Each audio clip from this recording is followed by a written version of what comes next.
This time on the show, NetBIOS Name Service spoofing in Metasploit with our friend Mubix, playing Doom on the Dingoo Digital with Dingux Linux, and an alternative disk space reporter. All that and more this time on Hak5. This episode of Hak5 is brought to you by Domain.com. Your next big idea starts at Domain.com. GoToAssist Express. Support smarter with GoToAssist Express. And Dice.com, the career hub for tech. Hello and welcome to Hak5. My name is Darren Kitchen. I'm Shannon Morse. And of course, your weekly dose of technalists. How are you guys? I'm doing good. Thank you. I'm asking about them. Oh, okay. Yeah. How are you guys doing? Good? I hope they're doing Excellent. well. I hope Give they're me enjoying. a call. You know, what's up? Yeah. All right. No, I'm joking. I hope they're enjoying the extra technalists that they're getting this week on Mondays and Fridays now. The hack tip. Yeah, we've had Mondays and Fridays. We've had a lot of fun. We've upgraded the motion graphics. We've been doing a lot of fun, like, you know, putting together some. I'm enjoying those graphics that I've seen. Thank you. Yes. They're very fun. We're going to have a diversity of awesome stuff, and it's going to be just like, we're going to teach you something right now, and that's it. Bam! It's going to be 5 minutes long, and it's going to be awesome. About Linux and what? Linux, all sorts Windows, of, Mac? and all sorts of IT stuff. But at the same time, I'm having fun like breaking down some stuff. Like one of the first ones, I had a lot of fun talking about piping in Linux, because we get a lot of emails that are like, I love all of this stuff, but I don't always follow all of the, you know, I don't maybe have the fundamentals, or I don't understand some of the theory, and it's a great venue for me to get into some of that theory stuff. I think that is an excellent idea, because we do get those questions a lot. We need to mount a camera on the ceiling. Dinosaur. No, a camera on the ceiling, because then we can do more whiteboard stuff like I did last season. Oh, that stuff's fun. Yes, that was fun. All right, excellent show for you guys this week. Our good friend Mubix was here just not too long ago, and we did an excellent segment on NetBIOS spoofing, so we'll have a little bit of that. I missed him. Well, yeah. Next time. I know. And that's actually from the old studio, so that'll be a fun mashup. Yeah. But I think right now it's just time to kick it over to the hacker headlines.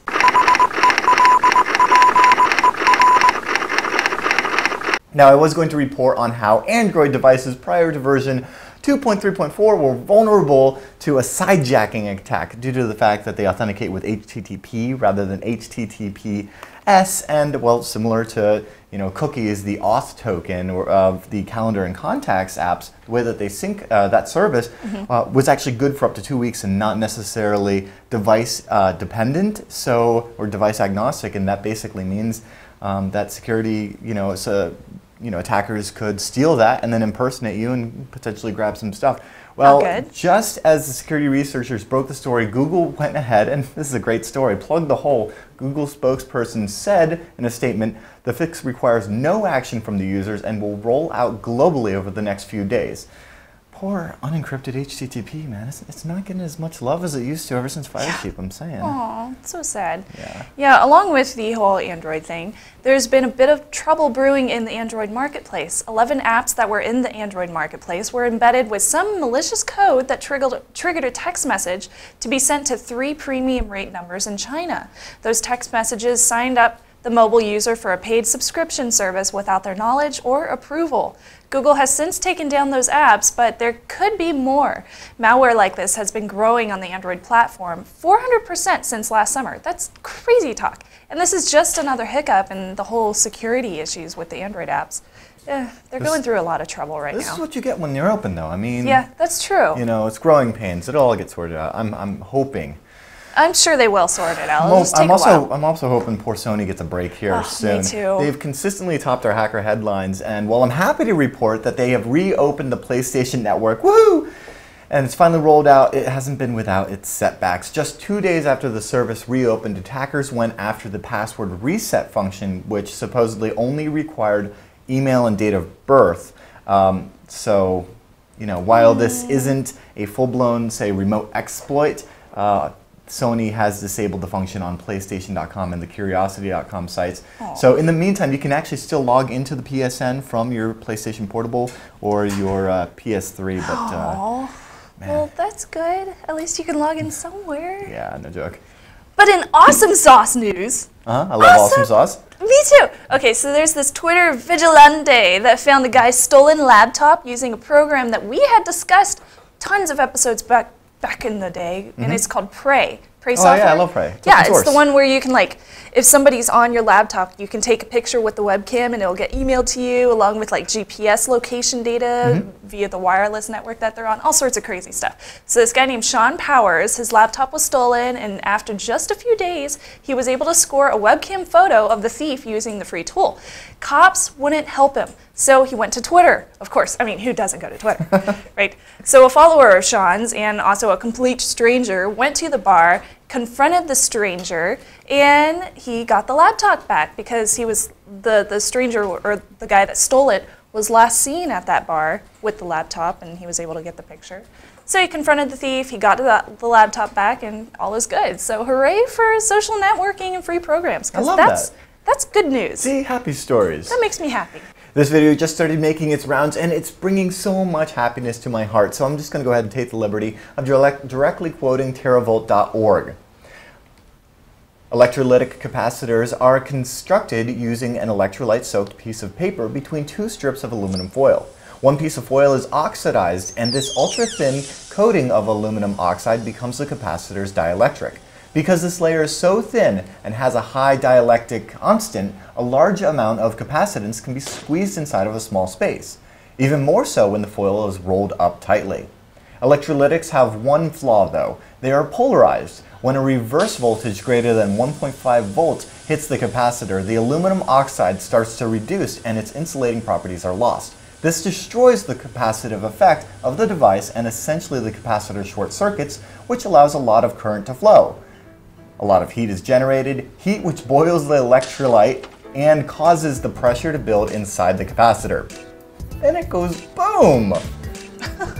That's awesome. That's the most fun part. Yeah, I'm kind of excited. I'm kind of enjoying the second one that went boom. I've heard lots of stories of old motherboards that were just like either leaky capacitors or boom capacitor. No good. Anyway. Yeah. Let's see what Kirby my mom thinks about did that. it. Yeah? To her computer. Oh no. One of them just kind of blew up. Literally.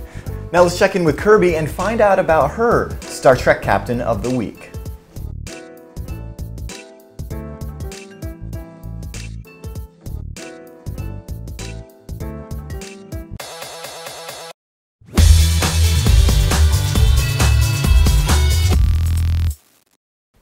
As an alternative to Windorstat, which I explained a few weeks ago, you can try out JDisk Report.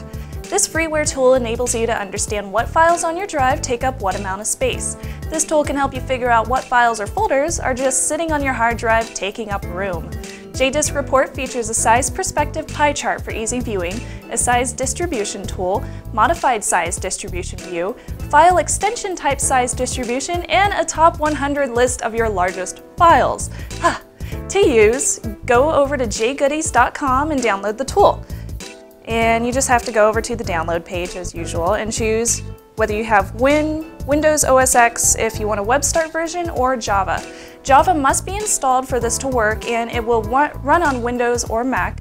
Open JDisk Report and choose Scan a File Tree, and this will scan all of the files inside a chosen drive. Since I've already done this once on my computer before, it already opens up C:/user/snub, since that was the last one that I decided to scan. So I'll go ahead and open up a new one. I'll do Shannon again. So this is going to scan all of the files inside my chosen drive, and after a few moments, JDisk Report will display an easy to navigate pie chart showing me which files take up so on my computer. You can right-click to open and explore and browse to those files so that you can go through them and edit them or delete them or whatever you need to do. You can also choose things such as excluding a directory for the scan under the Preferences menu on the Filter tab. For more info on JDisk Report, check out jgoodies.com and tell me what you think. Do you have an idea for a tip? Share them with us at tips@hak5.org. And now, a word from our sponsor. If you're a sysadmin or a tech consultant, you know you've got to have your own side business. I know I do, providing various remote support services and IT consulting services, and let me tell you, it's easier than you may think to get started. Now, of course, the first step is getting the right domain, because trust me, running a business as chmod755 at AOL.com just isn't going to most professionally showcase your talents. Thankfully, Domain.com has everything you need to quickly and easily put together a professional and modern site to showcase your talents. Free for the first 30 days, Domain.com's instant website hosting is the fastest way to get an SEO-friendly page that'll look great on PC or a smartphone. And with fully hosted email, starting at just $1.99 a month, there's no reason not to have your name at yourprofessionaldomain.com. And when you're shopping for that perfect domain at Domain.com, go ahead and use coupon code HAK5 for additional 15% off at checkout. Your next big idea starts at Domain.com.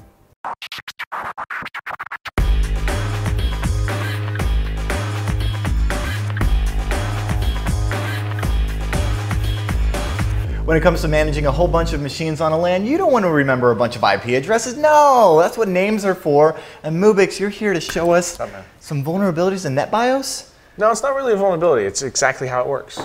It's exactly. You know what? Those are the most fun ones, when we really just exploit the inherent trust that the machine has with the machine, or the human with the machine, or the machine with the human. And so for those not familiar with NetBIOS, though, what is that? So NetBIOS is one of the ways that a Windows machine looks up other machines on that network. So it's before DNS, it does it, and it's just like, hey, where is, sort of like ARP. So this is what we're going to be showing you today is a way to use something like Karma and something like ARP to man in the middle. Right, so I guess the idea here is that your machine is set up with a NetBIOS name. The name of this machine right here is Darren TAC 1080T, or 1830T, because that's the model of the notebook. My desktop rig is Darren TAC i7, right. And I name these, and everybody does, names their computers with some cute little scheme, and then on the network, they're constantly saying, hey, I'm Darren TAC i7, and this computer over here. No, it's not saying? It doesn't say that. It doesn't say, hey, I'm here. But when this guy wants to connect to Darren i7, say like I've got a shared folder on there using SMB, correct, and I need to get a file off of it from my laptop won't it use NetBIOS to say, who's Darren TAC i7? Yeah, just like ARP, So it'll say, hey, where is Darren TAC i7? Tell me. Oh, okay. So it just sends that to the broadcast? Yeah. And that's, sort of, yeah. Well, okay. And then, so if you don't have like a Wins server running, does that kind of interfere with it? So it's back in the Wins days that this actually started up. Yeah, and in fact, I've noticed that most of the time when I try to do like VPNs, NetBIOS is the first thing to go. Yep. So it's kind of an older protocol, but you still see it in many LANs. Yeah, so Etsy hosts is on Windows, right? It's the very first thing that gets looked at at the beginning. Right, and that's on Windows typically in System32, etc, drivers. Drivers, etc, hosts. Sorry, that one. Yeah, and then after that it does NetBIOS. After that it does DNS, local DNS, and then it does like non-recursive DNS. So that's why I always just use the IP address of the machine, because it seems like NetBIOS isn't quite as fast as if you just can pull up your run command and go / / 192.168.1.43 and like boom, there are your files. Right. But so we're going to take advantage of just the protocol in general. How? Right. So what Tim Medin did was he created and I'm probably pronouncing that wrong. I apologize, Tim. At Tim Medin, M-E-D-I-N on Twitter. Right. Got him right here. So he created a Metasploit module that was essentially like Karma, and exactly like the pineapple, where it says, hey, I'm that. Or anytime it sees like a NetBIOS request saying, hey, I need to get this share one. Yeah. It says, yep, I'm share one. Nice. So what do you get by saying, hey, I'm share one? Nothing, unless you set up other things. So what happens is, it's just like Karma again. You get that traffic. Right. You've brought them to you. Right, but then you have offer to do them something. Right. Yeah. So like why I like to like offer them like a phishing page or something like that, or offer them internet and SSL strip. Yeah, SSL strip and sniff the packets. You want to offer them what they're expecting, most likely a share. SMB share. Right. So show me how you do this. I know that this has been in Metasploit for a while. You're now since 12.193 revision, and the revision today I think is like 12 or 1300. They just came out with 3.7. Yeah. Just came out, and it's wicked. So it's not too old. Yeah. So you need to be a little up to date, but it works really. So update, because you're going to want this. Just show us how to do it. So let's own my machine here. Okay. So all we do is start off by Microsoft Console. Now I'm going to show you a really cool trick that I learned from the devs that isn't published anywhere that I know of. Okay. So. Oh, you got the cow. Yay, go you cow. Got the cow. You know what that means? See, that means everything's going to work. Yes, always. One take. So, color false. The reason I turn off color is when when you do a script, so if you're doing a pen test and you want to keep a record of everything, you do a script, color actually goes in as their codes. So it really messes your script up. So I always turn off color, just so you know. Like the tick, like back in like Quake 3 days when you'd have like tick 14 to have like a different color, cyan or something. Yeah. So use is how you use a module. Sure. .star is the secret sauce. Okay. .star, that's a wild card. Where am I actually, what am I using? So .star is saying anything after this, look it up anywhere in the modules, and if it's unique, automatically throw it in there. So you don't have to remember /auxiliary, / that. Right, so I did .star NBNS because it's the only module that has NBNS in the name. Okay, NetBIOS Name Server. And there it is. Wicked. Okay, cool, let's use it. What are our options? 2 options. So spoof ID is your IP, or whatever you want it to send to it. So my evil server that's going to be sniffing your packets, I want to point it to that. So if you had like a Pineapple and had Metasploit on it running this, and you wanted to actually send it to a Windows box or Linux box that you could do stuff with it, you could say anything else. So also the regex matches to whatever computer name. So if I wanted to only target a single computer, I would set up the regular expression for that. Great. So computer. if I wasn't trying to like throw off alarms and stuff, you know, if the network administrator can't get to the backup share, then like all of a sudden he's going to start looking around for trouble. But if you're only looking for that person in HR or accounting that's trying to get to the backup server, maybe snipe their data. Right. Okay. So the regex is for what it's going to apply for. Oh, so server share 1 or whatever. Sure. Okay. The important thing to say here is like this is not as intrusive as ARP spoofing. Well, because when you say an ARP spoof, I'm constantly saying, traffic. "Hey Paul, I'm Mubix. Hey Paul, I'm Mubix. Hey Paul, I'm Mubix. Moves, I'm Paul. I'm Paul. Moves, I'm Paul." And like anyone can just notice that, Right, and things go down. Like if you do ARP spoofing on a pen test, you're taking things down because you can't do that much traffic. Right, so this is a lot more subtle way. It's a quiet attack because you're never saying anything until you hear, "Oh, what did you say? You wanted the backup server? I got that right over here." Right, okay, exactly. Cool. So it's a really sniper way of doing stuff. All right, so let's point it at our interface here. Set spoof ID to my local one. Okay, so I notice you're on a Mac machine here. I'm on a PC. Hi, I'm a PC. And you're not running a Samba share, are you? So if I try to... No, this is actually a virtual machine with virtual machine. Okay, sorry, but right. I'm not running on top of... So do you need to like have like a Samba share for me to actually go to? How does that work? Well, let's run it and see what happens first, and then we'll set up things later. Okay, great. So set the spoof IP, run, and it's going. All right. So it's just listen and say, okay, is... And what is the regex? What server are you particularly looking for? So right now it's just .star. See, we already got stuff. So another just anything. Right, it means anything. Okay. So this is looking for work group, Darren i7, new PC, and saying, hey, I'm it, hey, I'm it, hey, I'm it. Great. So you're already owning those machines that are already set up to back up and stuff like 1830. that. Okay. So, but it's not actually doing anything. Everything's coming to me. But you're not offering anything. I'm not offering anything, so connection's time out. Okay. So let's start offering something, because then I'm sure the hack gets a lot more interesting, right? So use actually, I don't think there's we'll do for. So auxiliary server capture. This is where you really want to look at for anything that's going to be a service that's going to capture data for you. Double tab and see all the stuff. There's FTP, HTTP, IMAP, POP3, SMB, SMTP, and Telnet. The things that this is going to help with, text, baby.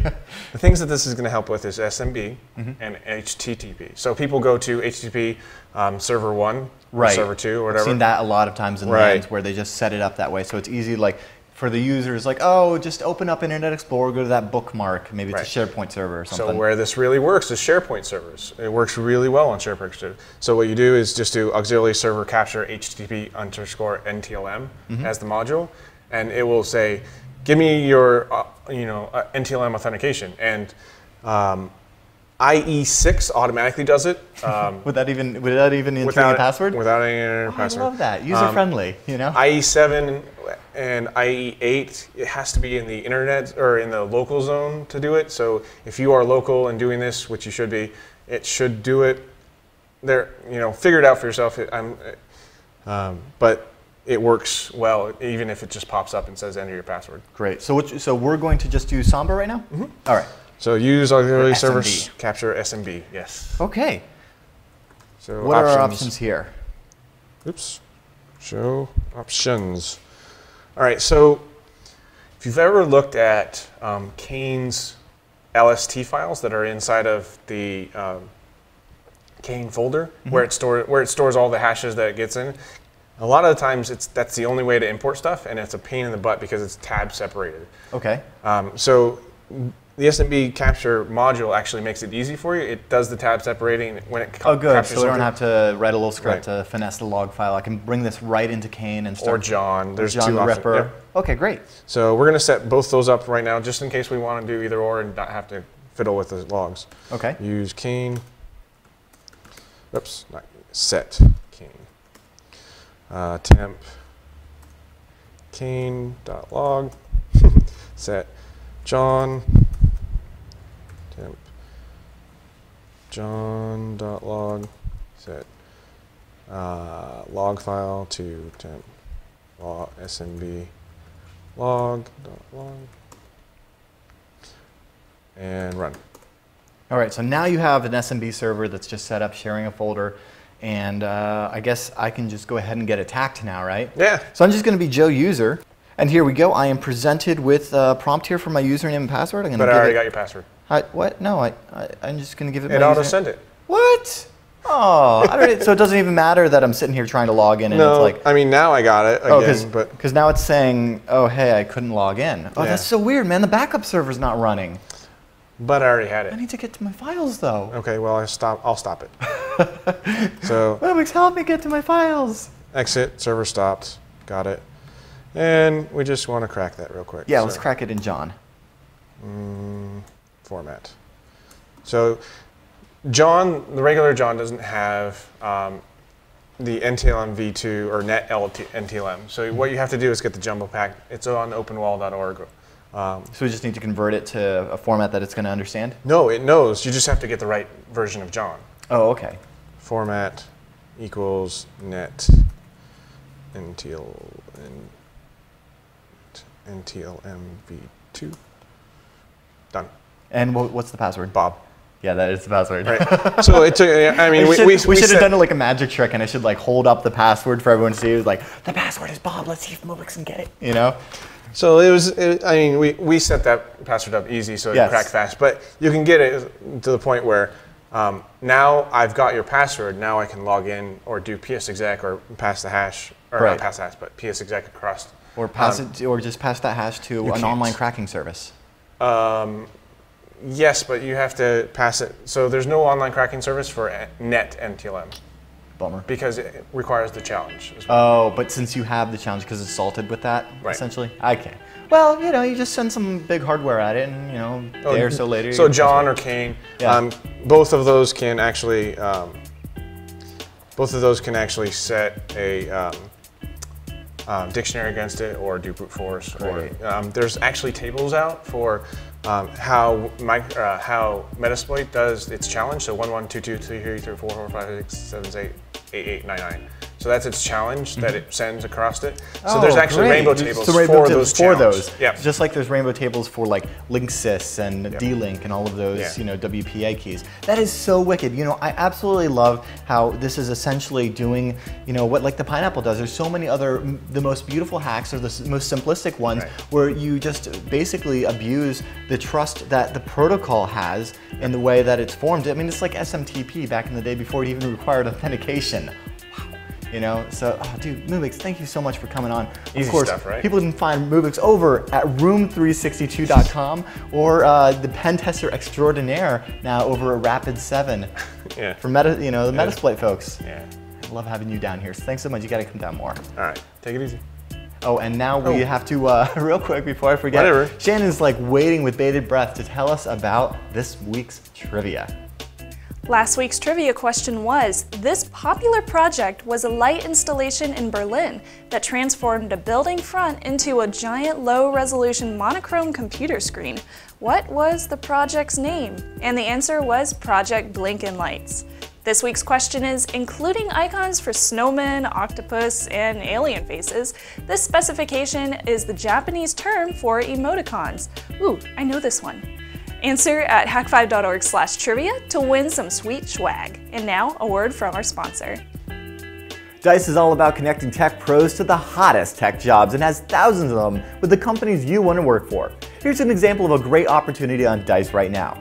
Akamai has deployed the world's largest globally distributed computing platform and is looking for a senior edge server manager with a deep understanding of software development and delivery. The position will lead multiple teams focused on developing their high-performance edge servers and that handle more than 20% of the world's internet traffic. Want to get an inside look at other hot companies like Foursquare, Zynga, and YouTube? Then check out the Dice Best Jobs Ever video series hosted by Veronica Belmont as she profiles cool tech pros and their dream jobs. Network with recruiting decision makers, research top companies, and control which companies do and don't see your resume by visiting the Dice Talent Network at dice.com/DTN. Whether you're inspired by software engineering, mobile application development, or even video game design, you can find your next great gig at dice.com.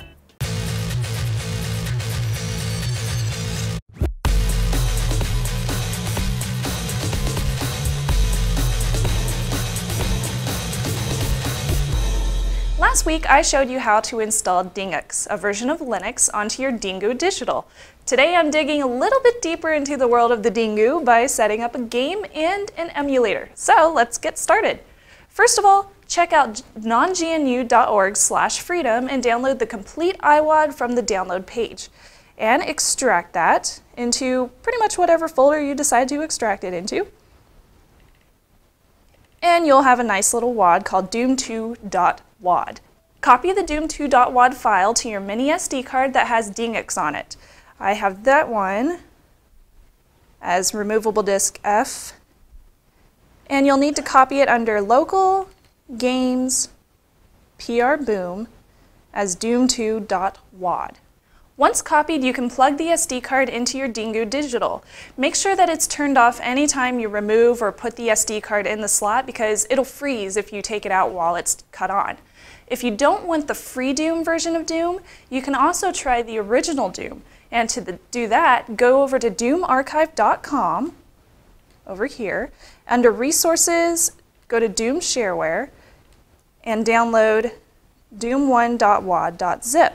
And then you'll want to extract that, again, to wherever you want to on your PC. And you'll have doom1.wad.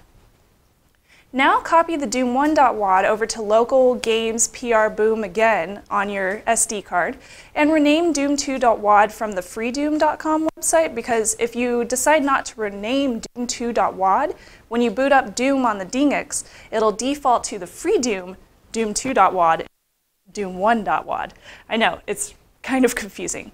Now that you have your two versions of Doom installed and you have chosen which one you want to boot, you can go ahead and put your SD card into your Dingoo Digital and hold down to select while pressing up on the power button. So, go ahead and do that. I have my nice little SD card in here, my micro SD card. I'll put that into my mini SD.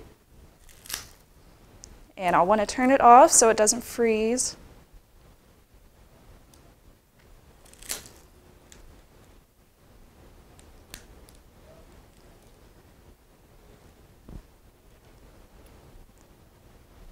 And I hit select and power up. And it should boot Dingux.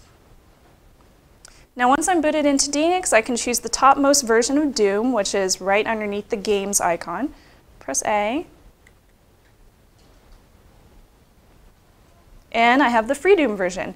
Now if I did want to play doom1.wad, I could always just change the name of that and continue on to play it. So I can go ahead and start my game and hopefully not run into any crazy zombies while I'm playing. This is so hard to do at this angle. I'm running into a window. Okay, so I'll go ahead and reset this. Okay, reset, and turn that off. Now I can install my emulator. Plug that back into my PC. Continue without scanning. Silly Windows. So I went ahead and chose my emulator already. I've chosen Super Mario World because, well, it's awesomely epic, so why wouldn't you want to choose Super Mario World?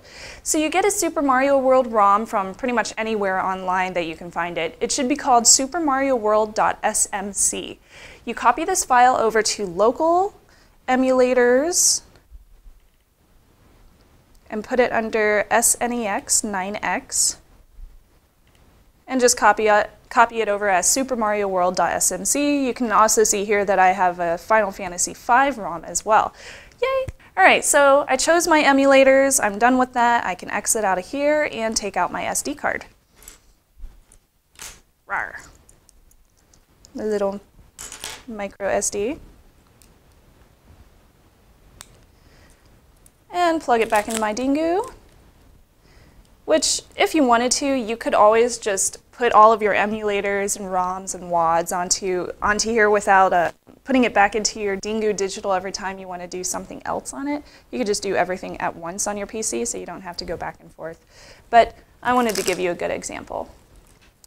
And I hit select and power on, go back into Dingux.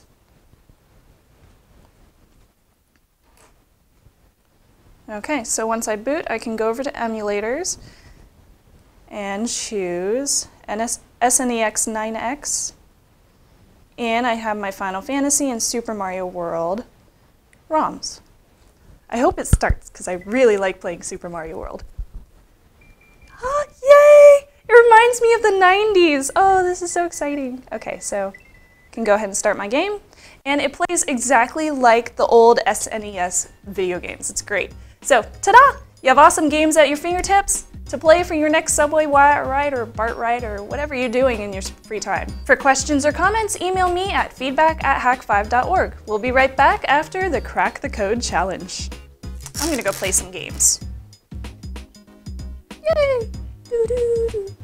Did you have what it took to compete in the Crack the Code challenge? Well, Leo and NetShroud did, as well as so many others who participated. Thank you everybody for tuning in and participating. It was a lot of fun. We will have a recap on the next episode of how it was completed, but I gotta say, very exciting moment if you were on the live stream or participating when in basically overtime, NetShroud is on the other server about to get the PCAP file, and then Zachary sends the reboot command to it, but then NetShroud changes the password, and it was really, really exciting. So we'll have a full breakdown on next week's show, but I want to thank you guys so much for participating and remind you guys that we will be having more Crack the Code challenges in. You gotta get involved, it's so much fun, and I gotta thank Citrix for their support with GoToAssist Express.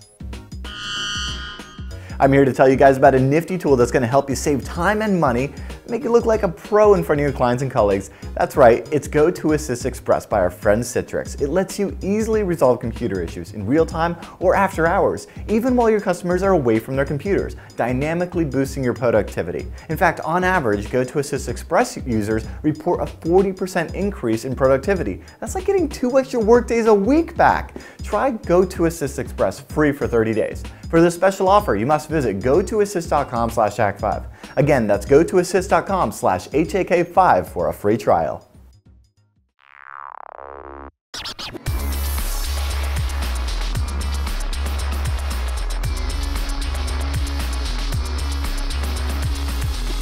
Stop. Stop. Well, normally this is This is normally the part of the show where I say that just about wraps up this episode of Hak5, but before we get going, we got some awesome emails. No, I'm on E1M2. I knew it was a bad idea talking about video games. I got 100% kills on the E1M1. On the show, because Darren has always got to jump on the machines. Did you talk about Freedom? Freedom is the best. It's so cool because everybody got together and built their own iWAD. I know. I love Freedom. I love the fact that, you know, everybody's like, hey, open source engine. Let's make a do. Open source graphics pack. Why not? Tell me we've got some awesome emails. We do, I think. Do we? Yes, Okay. I think we do. So Connor writes, "Hey Hak5, I know you get a lot of emails, so I will keep this to the point. Thank you." Connor, thank you very much. "I am new to the computer technology world and find it hard to follow parts of your show. I'm not asking you to change the script, but I'm simply asking where are the best resources or really the best way to break into this and get caught up. I have an interest in technology and I know that it might take some work, but really any general direction would be much appreciated. Thank you in advance." We get this email so much from everybody. You know, we could start like an entire other show on that kind of stuff. In fact, that's one of the reasons why HackTip is... Breaking into hack. Well, yeah, I know, right? Wow, that's not bad, Snubs. Register that right now at domain.com. But okay. That's one of the reasons why we're tackling a lot Can of I the use our coupon concepts, code? yeah, and Okay. fundamentals and stuff at on HackTip, which was twice weekly, which means that we're gonna, you know, and as we're going to ramp that up, allows us to talk about a lot more of that stuff. And like I said at the top of the show, even in like one of the first hack tips, talking about explaining what it is to do standard input and output in Unix and pipes and redirection and stuff like that. So I hope that should be a good resource for you. But really, like where I began, I don't know, it's different for everyone, but there's a great thread over at hak5.org/forums where you can find, it's called, under the security section, Hacking Where to Begin. A lot of people have poured some amazing resources in there,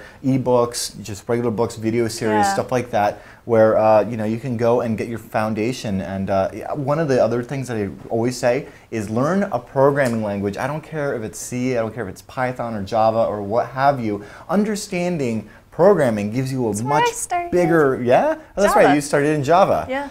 Yeah, except, you know, come on. Hello world. Yeah, in like 14 lines. Yeah. That's what I'm saying. Pick up Python, it's easier. No, I'm joking. Anyway, Jason Applebaum's here and he's like rooting for Java. But with all of that said, I hope that if you guys have some advice on where, you know, our friend here can find some other resources, go ahead and plug them into this Hacking Where to Begin thread on the Hak5 forums, or just, you know, shoot us an email, feedback@hak5.org. We'd love to hear from you. Yeah, definitely. You know, I started mostly with Java in college, and then back in middle school, I think it was learning how to build websites using HTML. Yeah. But honestly, just read lots of books, watch lots of shows. You know the what I do reason is- we're doing this podcast is the reason why I know what I know now. Yeah. Well, I also have to say, like, when I started, it was all BASIC, and I didn't really know a lot of BASIC, right? But QBasic came with DOS 3.3 on my old IBM PC XT. You had to learn it. So if I wanted to play some video games, that's all I had. Yeah. So I like just, you know, not decompiling, because you had the source code. So just going through the source code of, say, Nibbles and the one where you're the monkey and you throw the bananas at the, you know what I'm talking about? Yeah, it's so great to just, when you start to grok the source code of other people's stuff and then, you know, take those functions that you're learning and stuff and putting them in your own, I think that's a great way to start. Absolutely. Yeah. You can tell that we're very passionate about this stuff. You know, if we weren't keep on passionate going about technology, we wouldn't be doing this show. I That's mean, so true. I think, you know, like people are always like, oh, what you do is like so authentic, and you're like drinking beers on shows, and I got like mine in my like Stein here. Thank you, Baltic. And anyway, just Baltic. yeah, that's what it's all about. It's just being, you know, true to yourself and being passionate about the technology and warm fuzzies.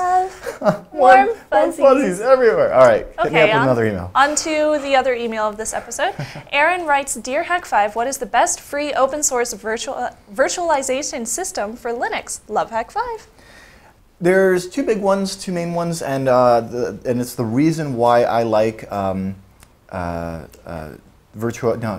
dang it, what's the name of it? We've been using Proxmox. Oh, because yeah. Proxmox makes it easy to use these two systems, OpenVZ and KVM. And we've talked a bit in the past during those episodes about what the differences are.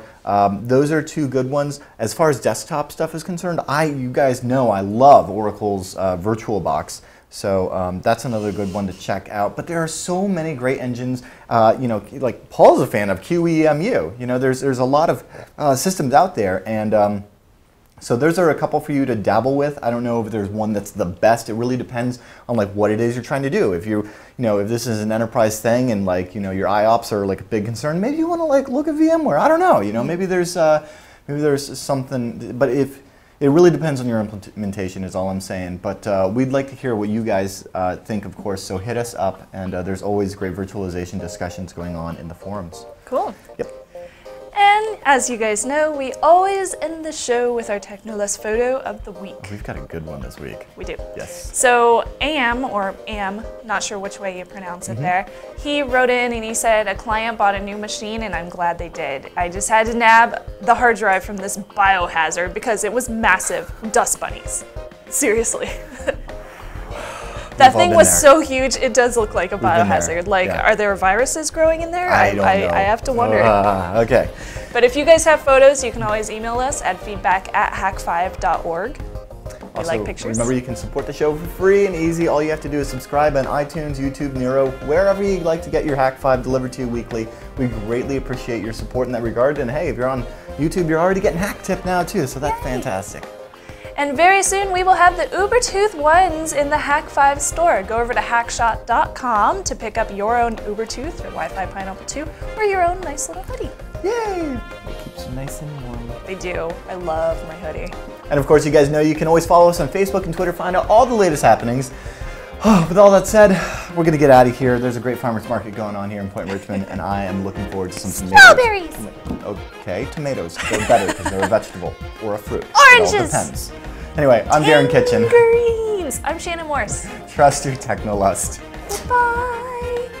Hello.